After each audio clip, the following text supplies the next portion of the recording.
News కు స్వాగతం. 24 గంటలు కాదు, ఒక సెకనులో మీ ముందుకు. చూస్తూనే ఉండండి నిరంతర వార్తా ప్రసారాలు.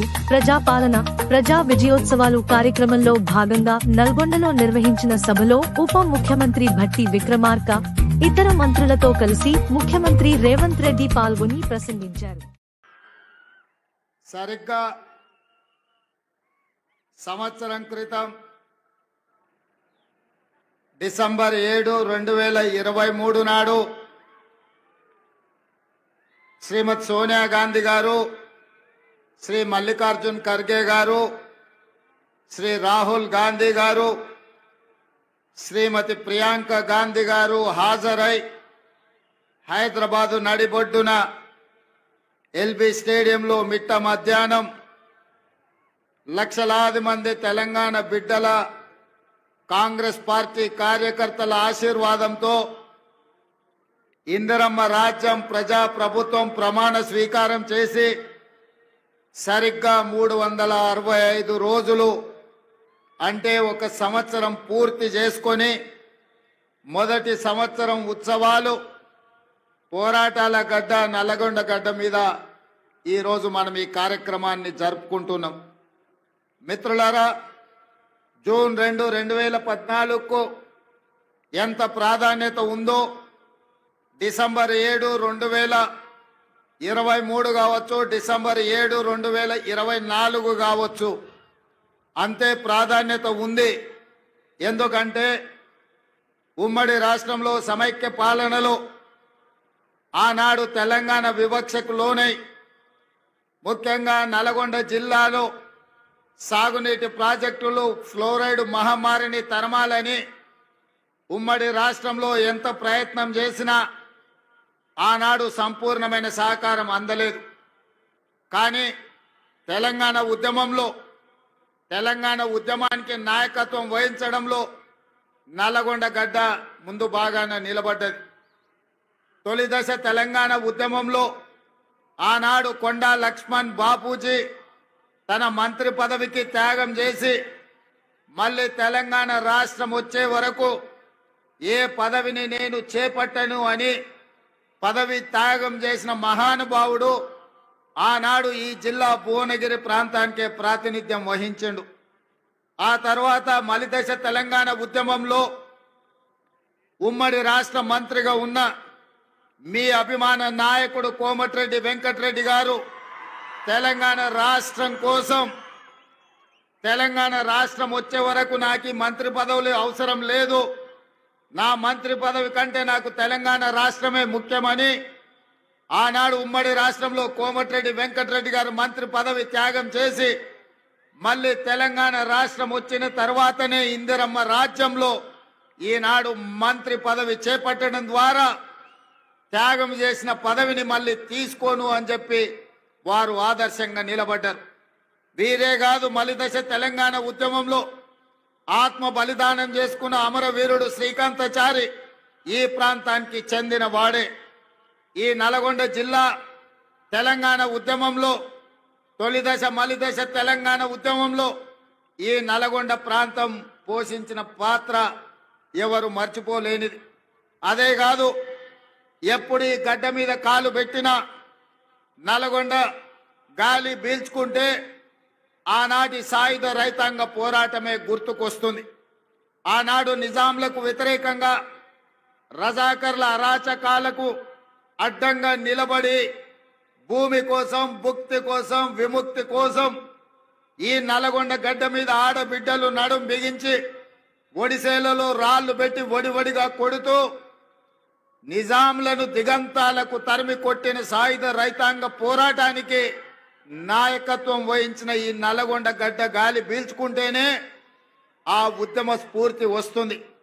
అదే కాదు, అన్యాయం ఎదురైతే వీరోచితంగా పోరాటం చేసిన మల్లు స్వరాజ్యం, భీమిరెడ్డి నరసింహారెడ్డి, రావి నారాయణ రెడ్డి, ధర్మ భిక్షం లాంటి నాయకులు ఈ నల్లగొండ గడ్డ మీద నుంచే ప్రాతినిధ్యం వహించి సాయుధ రైతాంగ పోరాటం నుంచి ఎర్ర జెండా పోరాటం వరకు ఈ నల్లగొండ గడ్డ ముందు బాగాన నిలబడి పోరాటం చేసింది. తెలంగాణ ఉద్యమంలో తెలంగాణ రాష్ట్రం వస్తే తప్పకుండా నల్గొండ సమస్యలు పరిష్కారం అవుతాయి.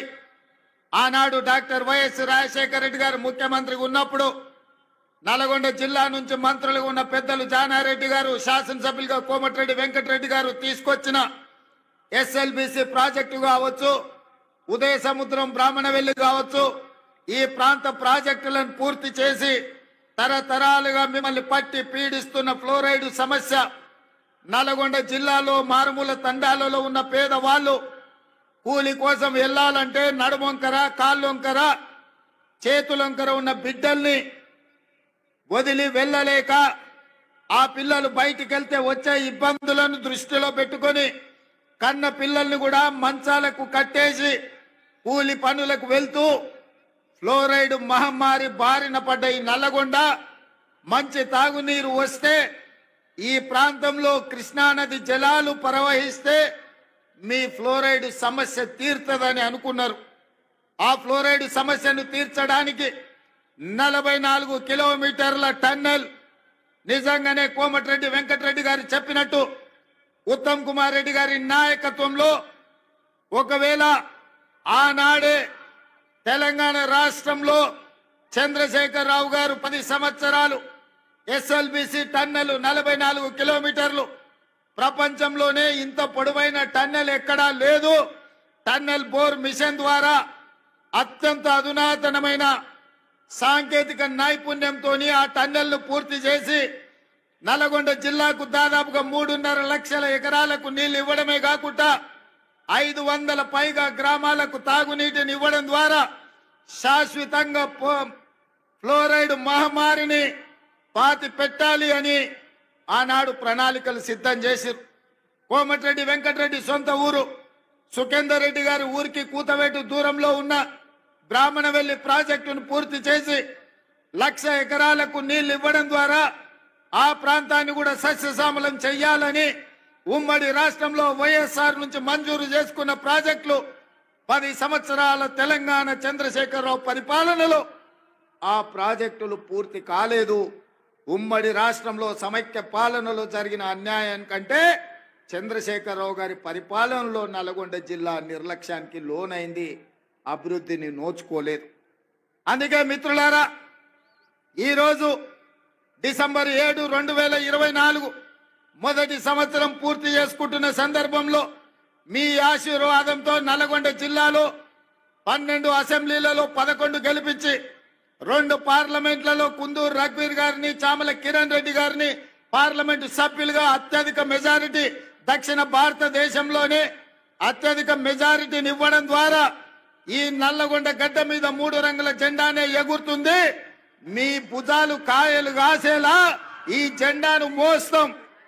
అవసరమైతే ఊపిరైనా వదులుతాం, కానీ కాంగ్రెస్ పార్టీ జెండాను వదలము అని నిరూపించిన వీర సైనికులు కాంగ్రెస్ పార్టీ కార్యకర్తలు ఈ నల్లగొండ గడ్డ మీద ఉన్నారు.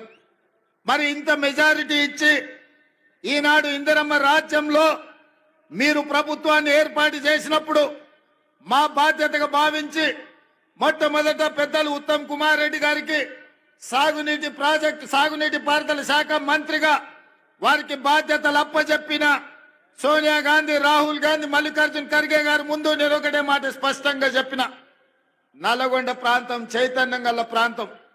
నల్గొండ ప్రాంత ప్రజలు చాలా మంచి వాళ్ళు. మంచిగా ఉన్నంతసేపు, వాళ్ళ మంచి కోరుకున్నంతసేపు మనకు అండగా నిలబడతారు.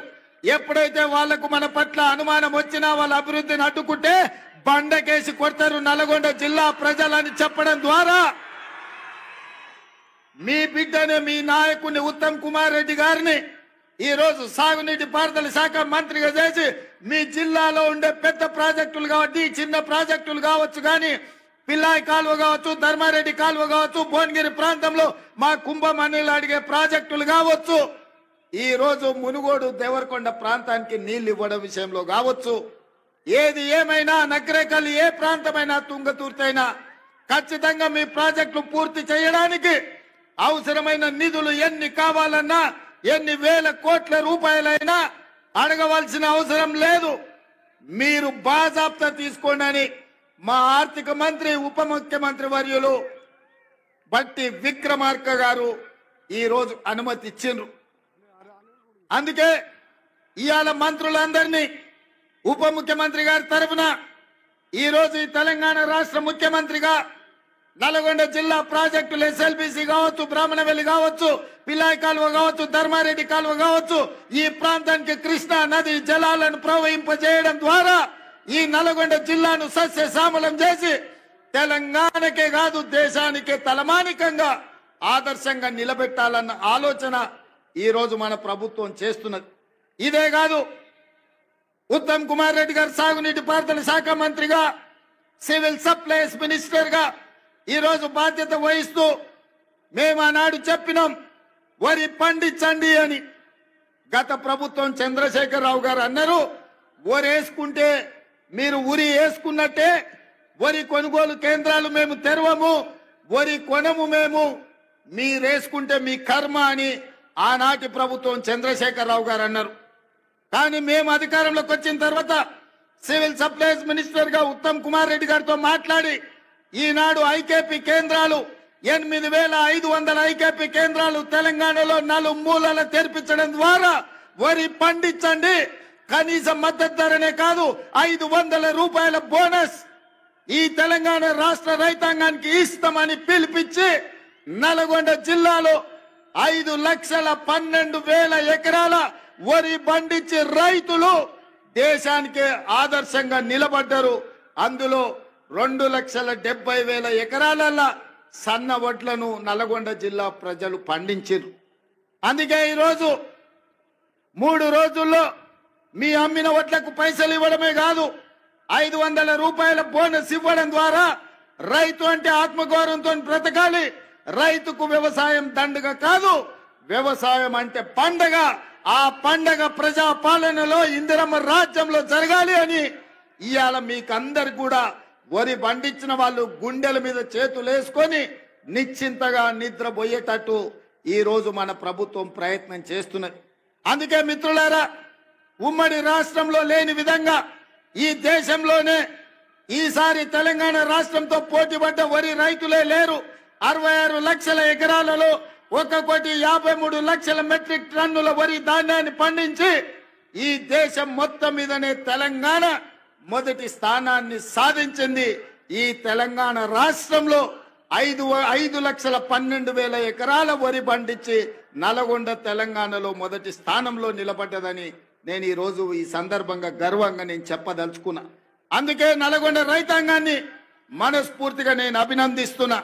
అందుకే చంద్రశేఖరరావు గారికి ఈరోజు నేను చెప్పదలుచుకున్నా, మీరు అధికారంలో ఉంటే చెలాయిస్తాం, ఓడిపోతే ఫామ్ హౌస్ లో పడుకుంటామనే విధానము ఇది మంచిది కాదు మీకు, మీ అనుభవానికి, మీ హోదాకు. ఈ రోజు నేను సూటిగా వారిని ఒకటే మాట అడుగుతున్నా, మేమందరం ఎన్నికల్లో పోటీ చేయలేదా? ఓడినా గెలిచినా ప్రజల్లో ఉండలేదా? ఒక్కసారి కాదు 2 సార్లు మీరు గెలిచినారు, మేము ఓడినాం. మీరు ముఖ్యమంత్రిగా ఉన్నప్పుడు ప్రధాన ప్రతిపక్ష నాయకుడిగా పెద్దలు జానారెడ్డి గారు నిరంతరం ప్రజల మధ్యలో ఉండి శాసనసభలో పాలక పక్షానికి సలహాలు సూచనలు ఇస్తూ ప్రభుత్వం చేసే తప్పిదాల మీద వారు సూటిగా పదునుగా ప్రభుత్వాన్ని నిలదీసిండు. అదే విధంగా మిత్రుడు బట్టి విక్రమార్క గారు మరొక 5 సంవత్సరాలు సిఎల్పి నాయకుడిగా మా ఎమ్మెల్యేలను మీరు గుంజుకున్నా, ముక్కవని ధైర్యంతో సిఎల్పి హోదాను మీరు తొలగించినా ఏ రోజు అధైర్య పడలేదు. ధైర్యంగా 5 మంది శాసనసభ్యులతో పంచ పాండవులలాగా అందులో కోమటిరెడ్డి రాజగోపాల్ రెడ్డిని కూడా ఎంబడి పెట్టుకొని మీతోని కొట్లాడి, నెంబర్ కాదు సమస్యలను ప్రస్తావించడం ప్రతిపక్ష బాధ్యత అని ప్రజా సమస్యల మీద చట్టసభలలో మా సిఎల్పి నాయకుడు ఆనాడు బట్టి విక్రమార్క గారు మీ ప్రభుత్వం మీద పోరాటం చేయడమే కాదు మీ ప్రభుత్వానికి సలహాలు ఇచ్చిండ్రు. మరి ఈరోజు నేను చంద్రశేఖరరావు గారిని అడుగుతున్నా, సంవత్సరం పూర్తి అయింది, మీరు ఎప్పుడైనా మీ ప్రతిపక్ష నాయకుడు పాత్ర పోషించిండ్రా? మీరు శాసనసభకు వచ్చిండ్రా? మీ అనుభవాన్ని ఎమ్మెల్యేగా, రాష్ట్ర మంత్రిగా, పార్లమెంట్ సభ్యుడిగా, కేంద్ర మంత్రిగా, తెలంగాణ రాష్ట్ర సమితి అధ్యక్షుడిగా, తెలంగాణ రాష్ట్ర ముఖ్యమంత్రి 10 సంవత్సరాలుగా మీకున్న అనుభవాన్ని, మీ వయసును తెలంగాణ ప్రజల కోసం ఏ ఒక్క రోజైనా వినియోగించిండ్రా? మీరు ఆలోచన చేయండి, ఆత్మ పరిశీలన చేసుకోండి చంద్రశేఖరరావు గారు.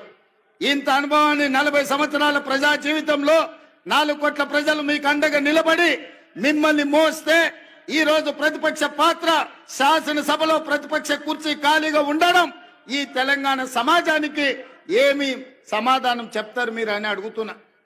ఇవాళ మీరు నేను ఒకటే సూచన చేయదలుచుకున్నా. గెలిస్తే ఉప్పొంగిపోవడం, ఓడిపోతే కుంగిపోవడం, కుంగిపోయి ఫామ్ హౌస్ లో పడిపోవడం మీ స్థాయికి మీ గౌరవానికి తగ్గదు. ఓటమి మేము చూసినాం. ఎమ్మెల్యేగా నేను ఓడిపోయినా, ఎంపీ ఎమ్మెల్యేగా ఎంకన్నా ఓడిపోయిండు. కానీ ప్రజాక్షేత్రం మొదలలే మళ్ళా పార్లమెంట్ ఎన్నికల్లో నిలబడి ప్రజా తీర్పు కోరినాం. మల్కాజ్గిరి నుంచి నేను, అదే విధంగా నల్గొండ నుంచి ఎంకన్నా ఎంపీలుగా గెలిచి పార్లమెంటులో తెలంగాణ గళాన్ని వినిపించినాం. ఎమ్మెల్యేగా గెలిచిన ఉత్తమ్ కుమార్ రెడ్డి గారు పార్టీ ఆదేశాల మేరకు పార్లమెంటు నల్గొండ నుంచి, భువనగిరి నుంచి వీళ్ళందరూ కూడా ప్రాతినిధ్యం వహించారు. అది మల్కాజ్గిరి కావచ్చు, ఎంకన్నా ప్రాతినిధ్యం వహించిన భువనగిరి కావచ్చు, ఉత్తమ్ కుమార్ రెడ్డి గారు ప్రాతినిధ్యం వహించిన నల్గొండ కావచ్చు. ప్రతిపక్ష పాత్ర మేము పోషించాలని ప్రజలు అండగా నిలబడి గెలిపించారు. మరి ఈ రోజు నేను అడుగుతున్నా, సంవత్సరం పూర్తయిన సందర్భంగా చంద్రశేఖరరావు గారు మీరు ఒక్కసారి ఆత్మ పరిశీలన చేసుకోండి. గెలిస్తే ఉప్పొంగడం, ఓడిపోతే కుంగిపోవడం ఇది తెలంగాణ సమాజానికి ప్రజాస్వామ్యానికి మంచిదా? మీరెందుకు బయటికి రావడం లేదు? మీరెందుకు మాట్లాడడం లేదు? ప్రభుత్వం తీసుకుంటున్న నిర్ణయాలు మీకు నచ్చకపోతే, ప్రజలకు కష్టం వస్తే ప్రజల పక్షాన మీరు మాట్లాడవలసింది పోయి మీరు ఒక గాలి బ్యాచ్ను జమ చేసి ఊరి మీదకి వదిలినరు. వాళ్ళ మాటలు ఎప్పుడైనా మీరు విన్నారా? చంద్రశేఖరరావు గారు ఏం మాట్లాడుతున్నారో, ఏం చేస్తున్నారో?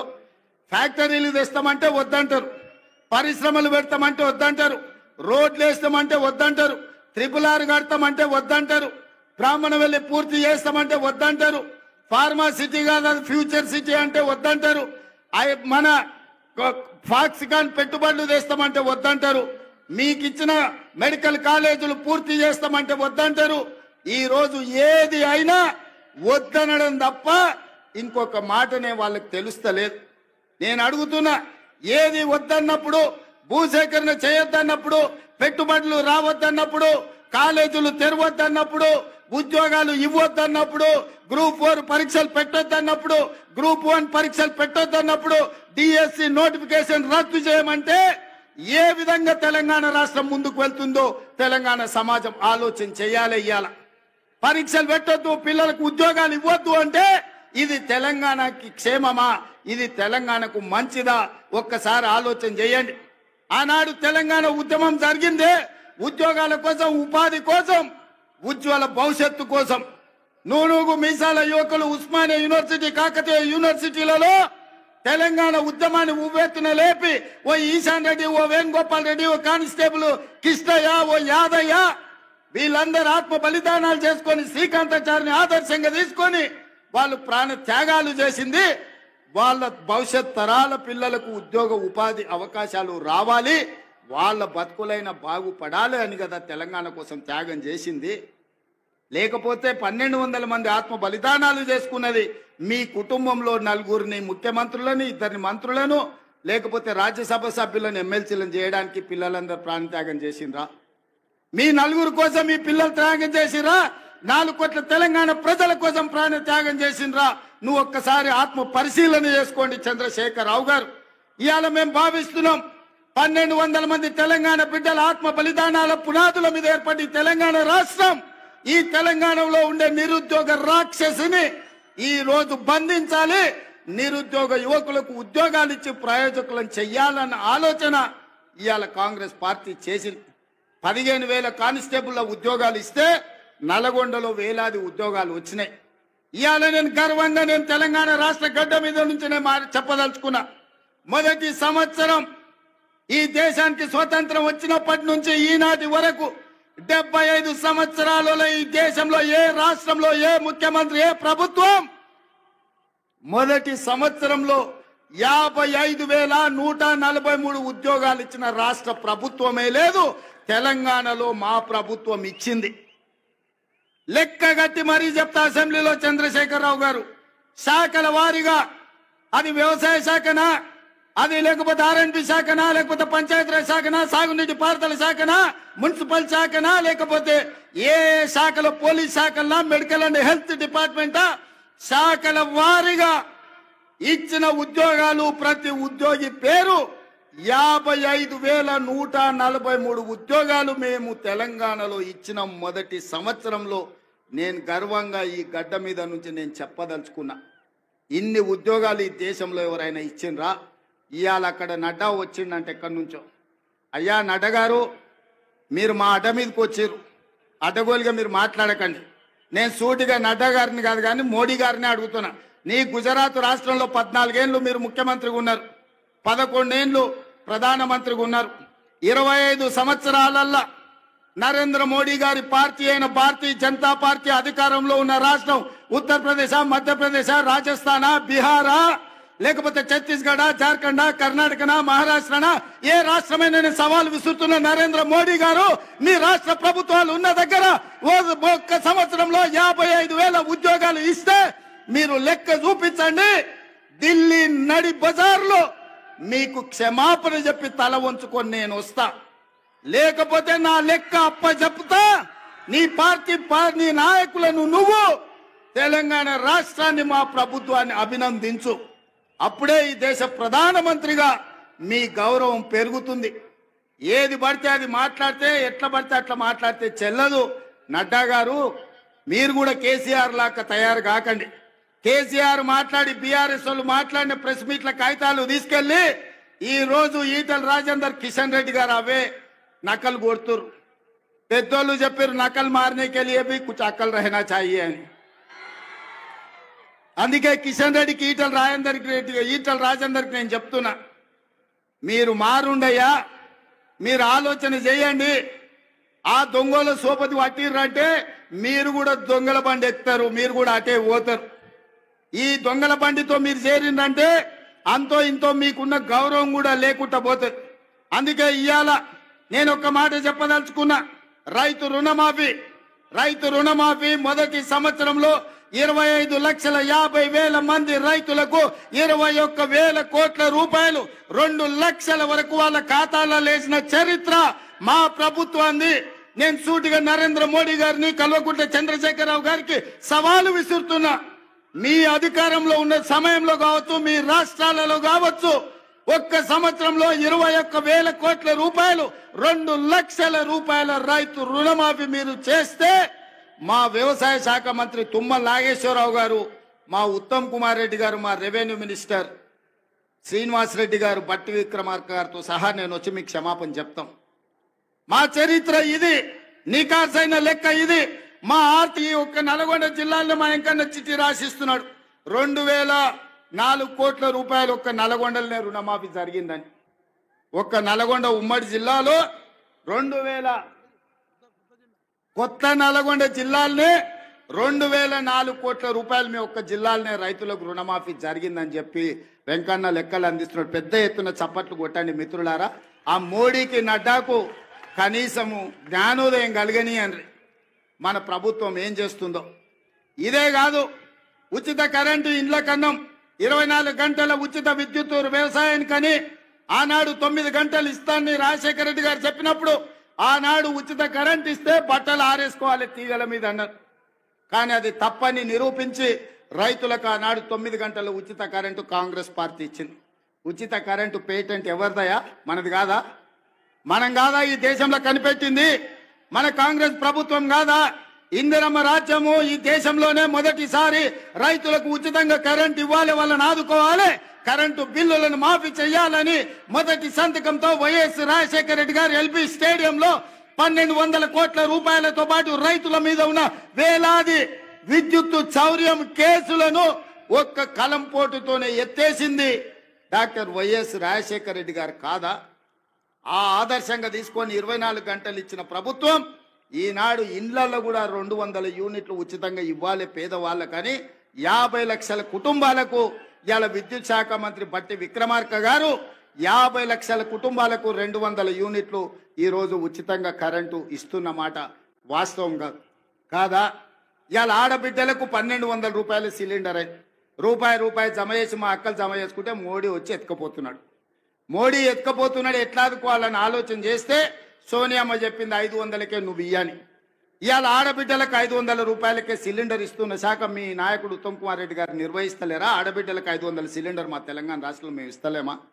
రాజీవ్ ఆరోగ్యశ్రీ ఆనాడు మేము 2 లక్షల రూపాయలతో మొదలు పెడితే చంద్రశేఖరరావు గారు వచ్చి దాన్ని నిర్వీర్యం చేసి, మనం వచ్చినాక మొదటి 2 రోజులే డిసెంబర్ 9 నాడు 7 అధికారం చేపడితే 9 నాడే 10 లక్షల రూపాయలు రాజీవ్ ఆరోగ్యశ్రీ పథకాన్ని పెంచి పేదవాళ్ళ కార్పొరేట్ వైద్యాన్ని అందించి ఇవాళ పేదవాడిని కుటుంబ సభ్యులుగా భావించి అపోలో యశోద ఎక్కడికెళ్ళినా 10 లక్షల రూపాయలతోని మీ కుటుంబాలకు ఇవాళ ఉచిత వైద్యాన్ని అందించింది మన ప్రభుత్వం కాదా?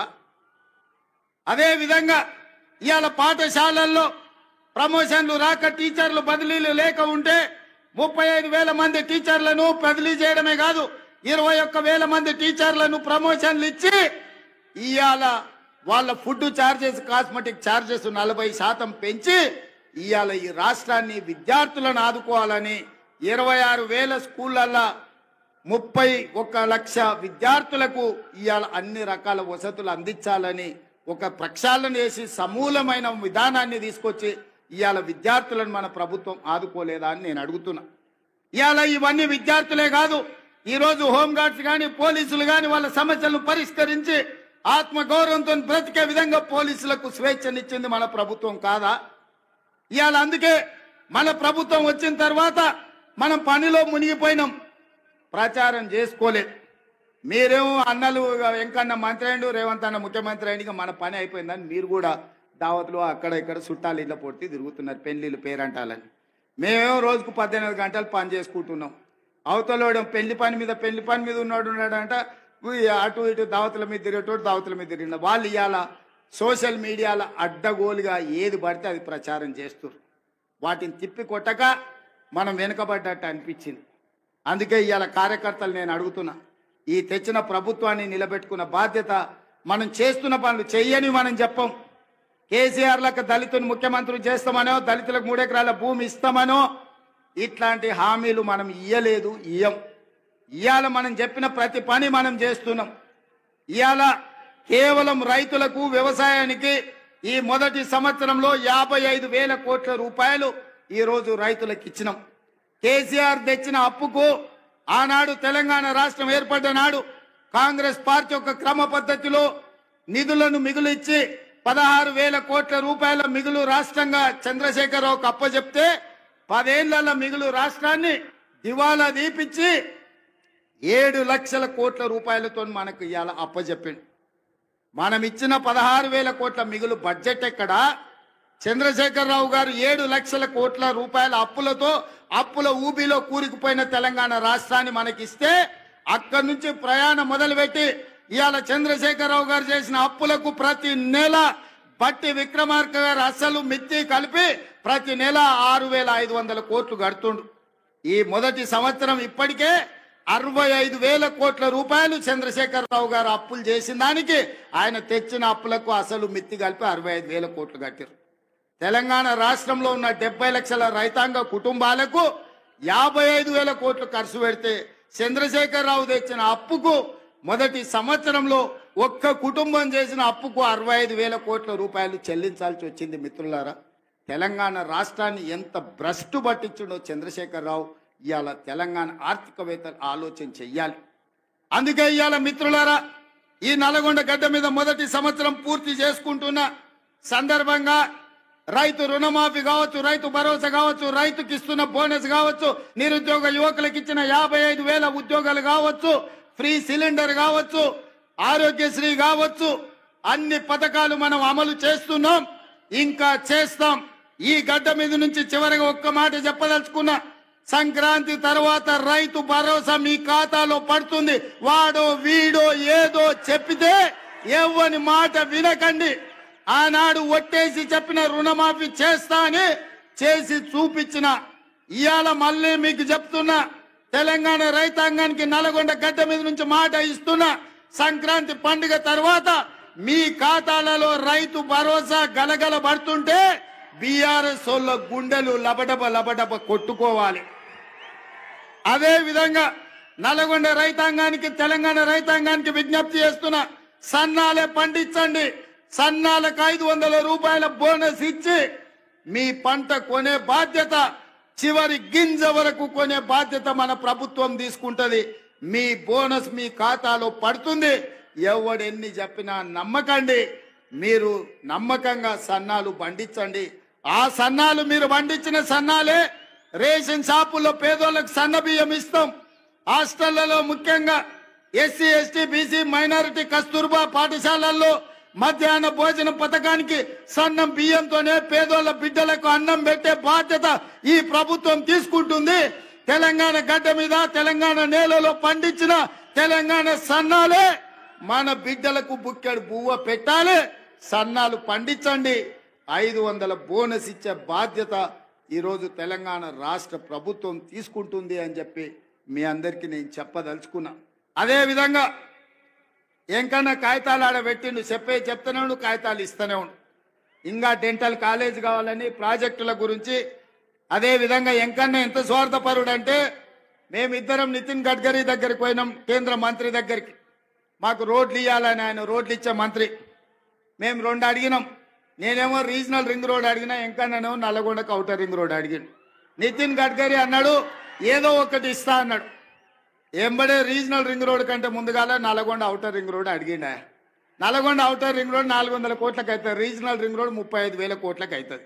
అయినా ఎంకన్నా నల్లగొండను అభివృద్ధి చేయాలా అన్న పట్టుదలతో నల్లగొండకు ఔటర్ రింగ్ రోడ్ ఆయన తెచ్చిన రీజనల్ రింగ్ రోడ్ మనం ఇవాళ వేసుకోవాలనుకుంటున్నాము. తప్పకుండా రీజనల్ రింగ్ రోడ్ కూడా మీ ఎంకన్న చేతుల మీదుగానే ఆనాడు వైఎస్ఆర్ ఉన్నప్పుడు ఔటర్ రింగ్ రోడ్ అయింది. ఈనాడు ఎంకన్న చేతుల మీదుగా కేంద్ర ప్రభుత్వం నుంచి రీజనల్ రింగ్ రోడ్ తీసుకొచ్చి అభివృద్ధి చేసే బాధ్యత ఈ రోజు మన ప్రభుత్వం తీసుకుంటుంది. ఎయిర్పోర్ట్ కు కూతవేటు దూరంలో ఫ్యూచర్ సిటీ కట్టడం ద్వారా ఒక గొప్ప నగరాన్ని హైదరాబాద్ నిజాంలు కుతుబ్ షాయిలు కట్టిండ్రు, సికింద్రాబాద్ ను నిజాం బ్రిటిషర్స్ కట్టిండ్రు. అదే విధంగా సైబరాబాద్ ని చంద్రబాబు నాయుడు రాజశేఖర రెడ్డి గారు కట్టిండ్రు. ఇవాళ 4th సిటీని మీ అన్నగా మీ తమ్ముడుగా 4th సిటీని కట్టే బాధ్యత, ఆ సిటీ ఫ్యూచర్ సిటీ అవుతుంది. 50,000 ఎకరాల కొత్త నగరాన్ని నిర్మించుకొని ప్రపంచంలో ఉండే పెట్టుబడులను అక్కడికి తీసుకొచ్చి మన నిరుద్యోగ యువకులకు, ఇంజనీర్లకు, లాయర్లకు, డాక్టర్లకు ఉద్యోగ ఉపాధి అవకాశాలు కల్పించే బాధ్యత ఈ రోజు మన ప్రభుత్వం తీసుకుంటుంది. కొత్త నగరాన్ని నిర్మించుకోవడానికి ఎంకన్నా పక్క నుంచి మా మూసీ కథ ఏంది అంటున్నాడు, కాగితం మీద రాసిచ్చి నకలు చిట్టిస్తే ఏందో అనుకున్నా. ఇవాళ మీ కష్టాలు చూసే ఫ్లోరైడ్ ఒక పక్కన మీ ప్రాణాలు తింటుంటే, మీ బొక్కల్ని నలుచుకొని తింటుంటే అదే విధంగా మూసి మీకు కాలుష్యం అయిపోయింది. మూసి ప్రాజెక్టు నేను చేసి మీకు కృష్ణా గోదావరి జలాలతో పాటు మూసి ఈసా నది నుంచి నీళ్లు తేవాలే, మీ పంటలు పండాలే, కాలుష్యం పోవాలే, చచ్చిన శవాలు పశువుల కలేబరాలు కొట్టుకొస్తున్న మూసిని ప్రక్షాళన చెయ్యాలని ఇవాళ నేను ముందుకు వస్తే బీఆర్ఎస్ వాళ్ళు కట్టొద్దంటారు. నల్లగొండ ఆలోచన చెయ్యాలి. ఈయన పక్కనే ఒక ఆయనకు ఒకటి ఇచ్చి ఏకలింగానికి, ఆ ఏకలింగాన్ని మీరు పోయి అడుగురు, సూర్యాపేటకు పోయి మూసి కట్టాలా వద్దా, మూసి వద్దంటే తీసుకొని పోయి అందులోనే ముంచండి ఏకలింగాన్ని. ఎందుకంటే తప్పిపోయిండు, అట్లనో ఇట్లనో ఎట్లనో. ఇవాళ ఈ మూసి ప్రాజెక్టు కట్టకపోతే నల్లగొండలు ఎవరు బ్రతకలేని పరిస్థితి. వరల్డ్ హెల్త్ ఆర్గనైజేషన్ చెప్పింది మనుషులు జీవించలేని పరిస్థితులు నల్లగొండ ప్రాంతంకు రాబోతున్నాయని. అందుకే ఇవాళ మూసి ప్రక్షాళన చేసి గోదావరి జలాలు ఉస్మాన్ సాగర్, హిమాయత్ సాగర్ కు తరలించి అక్కడి నుంచి మూసిలో గోదావరి జలాలను ప్రవహింపజేసి మీ మూసి ప్రాజెక్టు నేరేడ్చర్ల వరకు ఈ రోజు మూసి ప్రాజెక్టును కట్టడం ద్వారా ఈ నల్లగొండను అభివృద్ధి పదం వైపు నడిపించి కలుషితం లేని నీరును మీ ప్రాంతానికి ఇవ్వడం ద్వారా, ఇండస్ట్రియల్ పొల్యూషన్ నుంచి మిమ్మల్ని కాపాడడం ద్వారా మూసి కట్టి తీరుతాం. మూసి కట్టే బాధ్యత నాది, నల్లగొండకు విముక్తి కలిగించే బాధ్యత నాది. ఎవరైనా అడ్డం వస్తే అడ్డం వచ్చేటోళ్ళ సంగతి చూసే బాధ్యత మీది. అదొక్క బాధ్యత మీరు తీసుకోండి. నిజాంనే దిగంతాలకు తరిమినోళ్ళు, ఉమ్మడి రాష్ట్ర సమైక్య పాలన నుంచి విముక్తి కలిగించిన నల్లగొండ బిడ్డలు. బండి యాదగిరి ఆనాడు బాడిండు, బండి వెనుక బండి కట్టి 16 బండ్లు కట్టి ఏ బండ్లో వస్తారో కొడుకో నైజాం సర్కారోడా చుట్టుముట్టు సూర్యాపేట నట్టనడుమ నల్లగొండ కర్తామ్ర నీ గోరి అని నల్లగొండ బిడ్డలు నిజాంకే గోరి కట్టిన బిడ్డలు మీరు ఇవాళ మూసి వద్దని అడ్డం బండటోళ్లకు గోరి కట్టే శక్తి మీకే ఉంది. మీరు అనుకుంటే ఎల్బీ నగర్, మహేశ్వరం, ఇబ్రాహీంపట్నం, ఉప్పల్ నియోజకవర్గాలు నల్గొండ బిడ్డలు దలుచుకుంటే బీఆర్ఎస్ వాళ్ళ డిపాజిట్లు గల్లంత అవుతాయి. మీరు కంకణం కట్టుకోండి. నల్గొండ ప్రజలారా ఆలోచన చెయ్యండి. మూసి కట్టాలన్నా వద్దా? మూసి వద్దంటే ఆ మూర్ఖులు మిమ్మల్ని నిండా ముంచుతారు. మూసి కట్టాలంటే వద్దన్నోళ్ళను మూసిలో ముంచండి అని మీ అందరికీ తెలియజేస్తూ, మూసి కట్టే బాధ్యత నేను తీసుకుంటే ఎంత ఖర్చన్నా కానీ, ఎన్ని కష్టాలన్నా రాని, సోషల్ మీడియాలో ఎన్నైనా తిట్లు తిట్టని, ఎట్లా తిడుతురో మీరు చూసిరు కదా. ఏడైనా ఏదైనా కట్టాలంటే ఎవరో ఒకరు కోల్పోవాలి. కోల్పోయే వాళ్ళకి ఎవరైనా ఇష్టపడి మూసీలో బతుకుతారా? మూసీలో ఎన్ని దోమలు ఉన్నాయో మీకు తెలియదా? నల్గొండలో సిరీస్ ఫ్యాక్టరీ కలుషిత ఎట్లుండేనో మీకు తెలియదా? బోర్ వేస్తే నీళ్లు పచ్చగొచ్చి అన్నం వండుకుంటే సారె పెట్టుకున్నట్టు పసుపు బియ్యంతో అన్నం తిన్నట్టు ఉండలేదా? అట్లాంటి పరిస్థితి నుంచి ఇవాళ ప్రక్షాళన చెయ్యాలి అని అంటే వద్దే వద్దు అని ఇవాళ బీఆర్ఎస్ వాళ్ళు అంటారు. నేను చంద్రశేఖరరావు గారిని అడగదలుచుకున్నా. మీ పిల్లలంటే గాలి పోరలు గాలికి తిరుగుతారు, గాలి మాటలు మాట్లాడతారు. అనుభవం గల మీరు చెప్పండి, మూసి కట్టాలనా వద్దా? వద్దంటే మా నల్గొండ బిడ్డలు మిమ్మల్ని బొంద పెడతారు. ఉన్న ఏకలింగం కూడా మొక్క కూడా మొలవదు నల్గొండ జిల్లాలని పార్టీ గుర్తుపెట్టుకో. అది ఎల్బీ నగర్ కావచ్చు, మహేశ్వరం కావచ్చు, ఉప్పల్ కావచ్చు, నీకున్న సీట్లలో డిపాజిట్ వస్తే మా నల్గొండ బిడ్డల మీద ఒట్టే. ఎందుకనంటే మా నల్గొండ వాళ్ళు అనుకుంటే మా పాలమూరు వాళ్ళు తోడైతే ఈడ ఎవరికన్నా డిపాజిట్ వస్తుందా? మీరు ఒక్కసారి ఆలోచన చెయ్యండి. అందుకే ఇవాళ మూసీ ప్రాజెక్టును పూర్తి చేసే బాధ్యత ఇవాళ మీకు ఒకే ఒక్క మాట ఇచ్చిపోతున్న నల్గొండ జిల్లాలో. మిగతా అన్ని కూడా మీ నాయకుల చేతుల్లోనే ఉంది, వాళ్ళు పని చేసుకుంటారు. ఈ వేదిక మీద నుంచి నల్గొండ జిల్లాలకు నేను ఇస్తున్న ఒకే ఒక్క మాట, మూసీ ప్రక్షాళన చేస్తాం, మూసీని పునరుజ్జీవింపజేస్తాం. మూసీలో కొట్టుకొచ్చే మనుషుల శవాలు, పశువుల కలేబరాల నుంచి విముక్తి కలిగించి మీ వ్యవసాయానికి ఉపయోగపడే, మీరు తాగడానికి పనికొచ్చే నీళ్లను గోదావరి నుంచి తరలించి నల్గొండ కృష్ణా నదిలో కలిసే వరకు మూసీ, ఈసా, గోదావరి జలాలను మీకు ఇచ్చే బాధ్యత నేను తీసుకుంటూ మీ అందరి దగ్గర సెలవు తీసుకుంటున్న మిత్రులు.